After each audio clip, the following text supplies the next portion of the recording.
សហគ្រាសលៀងលេងជាសហគ្រាសផលិតទឹកត្រីឈានមុខគេមួយនៅក្នុងប្រទេសកម្ពុជា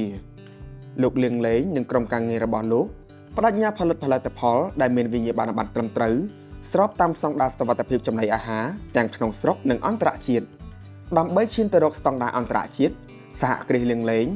បានទទួលការគាំទ្រយ៉ាងសំខាន់ពីគម្រោង Cafe Capture សហគ្រាសបានទទួលការគាំទ្រផ្នែកបច្ចេកទេសនិងសម្ភារៈបរិក្ខារផ្សេងៗ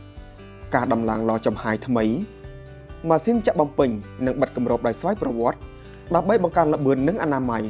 ការកែលម្អទីតាំងផ្អាប់របស់សហគ្រាសដើម្បីបំពេញតាមតម្រូវការរបស់ AACCP ជំនួយបច្ចេកទេសក៏បានពង្រីកដល់ការអភិវឌ្ឍផែនការអាជីវកម្មខ្សែសង្វាក់តម្លៃប្រកបដោយបរិយាបន្ននិងការបង្កើតប្រព័ន្ធតាមដាន Digital ពីអ្នកគ្រប់គ្រងរហូតដល់អ្នកប្រើប្រាស់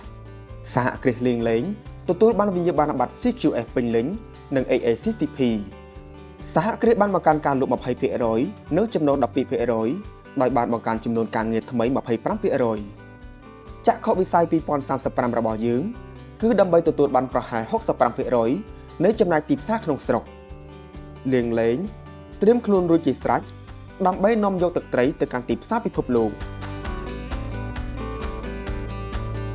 ក្រមកិច្ចគាំទ្ររបស់គម្រោង Cafe Capture ដែលដឹកនាំដល់អង្គការ UNIDO មកសហគ្រាសលៀងលេងខ្ញុំបាទនឹងទទួលបាននៅផលវិជ្ជមាននិងការរីកចម្រើនយ៉ាងច្រើនបាទដូចជាទីតាំងអាងបន្ទុំត្រីអីបាទយើងកាន់តែប្រសើរជាងមុនផ្នែកផលិតភាពក៏យើងទទួលបានឧបករណ៍មួយចំនួនដើម្បីសម្រួលដល់ការច្រកនិង workshop ធ្វើឲ្យផលិតផលរបស់លៀងលេងនឹងមានការកើនឡើងទាំងសោភ័ណភាពហើយនិងផលិតភាពការងារការការពារគុណភាពនិងសុវត្ថិភាពហ្នឹងក៏កាន់តែល្អសហគ្រាសលៀងលេងក៏ទទួលបាននៅវិញ្ញាបនបត្រស្តង់ដារ CQS មានទំនុកចិត្តដល់អតិថិជនបាទឥឡូវមានការកើនឡើងក្នុងការឈរជើងនៅលើទីផ្សារត្រៀមខ្លួនដើម្បីនឹងនាំចេញទៅកាន់ទីផ្សារសហគមន៍អឺរ៉ុបជ្រើសរើសលៀងលេងជ្រើសរើសគុណភាពដែលបានបញ្ជាក់ពីគុណភាពជួយជំរុញផលិតផលខ្មែរឲ្យឈានទៅដល់ទីផ្សារអន្តរជាតិទឹកត្រីលៀងលេង